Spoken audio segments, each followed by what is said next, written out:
नमस्कार मंडळी. तर बघा, मी आज बाकी कशाच माहिती देणार नाही, मी माझी स्वतःची ओळख करून देणार आहे. आपलं हे चॅनल काढण्याबद्दल माझा काय उद्देश आहे ते सांगणार आहे. त्याच्यासाठी पूर्ण व्हिडिओ बघा आणि त्याच्यावर तुमची कमेंट करा. तर बघा, मी सौ अर्चना मुकेश गुंडे, राणा चांदगव्हाण, तालुका कोपरगाव, जिल्हा अहिल्यानगर आणि माझं माहेर आहे गाव इचलकरंजी, जिल्हा कोल्हापूर, तालुका हातकणंगले. तर तुम्हाला लक्षातच आलं असेल की कोल्हापूर जिल्हा आणि अहिल्यानगर जिल्हा याच्यामुळं माझ्या भाषेत थोडा बदल येतो. त्याच्यामुळं मी माझ्या भाषेत सांगते. आणि माझं शिक्षण झालेलं आहे M.Com D.Ed. मी स्वतः एक टीचर आहे. लग्नाच्या पूर्वी मी सर्व्हिस करत होते, पण लग्न झाल्यावर मग सर्व्हिस बंद केली. तर माझे वडील शेतकरी, आई वडील माझे शेतकरीच आहेत. त्यामुळे शेती, जनावरे हे लहानपणापासून मी हेच बघत आलेले आहे आणि याची मला आवड पण आहे. माझे मिस्टर शेती करतात, एक उत्तम शेती करतात ते. आणि दूध व्यवसाय सुद्धा त्याने एक उत्तम केलेला आहे. आज हा एवढा जवळजवळ हा गोठा आमचा जवळ 110 गायींचा गोठा आहे. आता 70 जनावर आहेत आता सध्याला, पण हा 110 गायींचा त्यांनी गोठा बांधलेला आहे. आणि तर माझं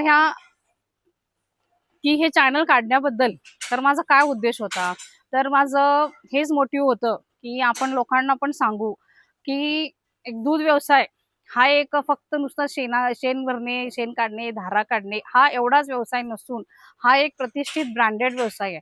जसं मला माझ्या गोठ्याचा अभिमान आहे, माझ्या नवऱ्याचा अभिमान आहे, ह्या दूध धंद्याचा अभिमान आहे, तसं प्रत्येक दूध उत्पादकाला वाटलं पाहिजे की माझा गोठा माझा अभिमान आहे. तर त्याच्यासाठी मी म्हटलं की त्याच्यासाठी चॅनल सुरू केलेलं आहे की पारंपरिक पद्धतीने न करता आता आपण जसं काळ बदलत चाललाय त्या काळानुसार आपण पण बदलायचंय. नवीन नवीन टेक्नॉलॉजी जशी आले, जशी गोट्यात आता प्रत्येक की लोक आता हातान धार काढत नाहीत, मशीनचा वापर करतात.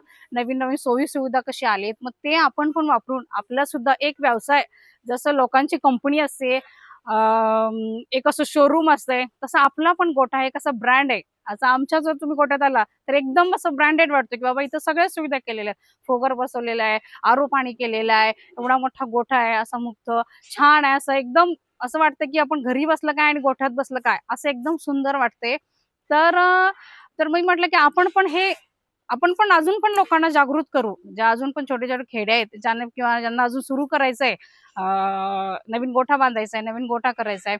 तर त्याच्याबद्दल आपण ते पण लोकांना सांगू की कसं करायचं, गायींची देखभाल कशी करायची, त्यांची निगा कशी करायची, कोणकोणत्या समस्या येतात, कोणकोणत्या अडचणी येतात, त्याच्यावर आपण उपाय कसे करायचे, याची सगळी माहिती आपण करू. आणि आपल्या एक व्यवसाय, एक ब्रँड बनवून, हा उद्देश होता, हा अभिमान होता माझा. ह्याच्यासाठी मी चॅनल चालू केलेलं. तर त्याच्यासाठी तुमच्या सगळ्यांची गरज आहे, सगळ्या दूध उत्पादकांची गरज आहे. तुम्ही सगळ्यांनी मला साथ द्या, आतापर्यंत देत आले तसंच पुढे पण देत राहा. आपण मग मी सगळे अजून नवीन नवीन व्हिडिओ, माहिती, आणि मी स्वतः टीचर असल्यामुळं जी पण माहिती मी देईल ते मी अभ्यास करून देते. उगीच द्यायचं म्हणून, सांगायचं म्हणून नाही. जे मी स्वतः पहिला अभ्यास करते, त्याचा स्वतः अनुभवलेला आहे, स्वतः अभ्यास केलेला आहे, आणि मगच ती माहिती तुम्हाला देते. तर तुम्ही असंच मला साथ द्या आणि आपण जास्तीत जास्त लोकांना हा आपला व्यवसाय सुद्धा एक ब्रँडेड व्यवसाय आहे हे आपण लोकांना सगळ्यांना दाखवून देणार आहोत आणि छान पद्धतीने करणार आहोत. कारण की आता सध्याला तरुण मुलांची समस्या झाली की लोक दूध उत्पादन, दुधाचा व्यवसाय करणारा, शेती व्यवसाय करणाऱ्याला आज मुली देत नाहीयेत. तर माझं तेच सगळ्यांना सांगणं आहे की आपण व्यवसायच असा करायचा की लोक म्हटली पाहिजेत की हा दुधाचा व्यवसाय, हा एखाद्या कंपनीवाल्याला सुद्धा हा मुलगा भारी आहे. कारण त्याच्यामुळे आपलं गोठा व्यवस्थापन, आपल्या गायींची सोयी सुविधा, आणि आपलं आत्ताच्या काळानुसार जसं बदलत गेले तसं आपण आपला गोठा सुद्धा एक टॉप क्वालिटीचा असा ब्रँडेड करायचा आहे. तर त्याच्यासाठी हे मी चॅनल चालू केलंय. धन्यवाद.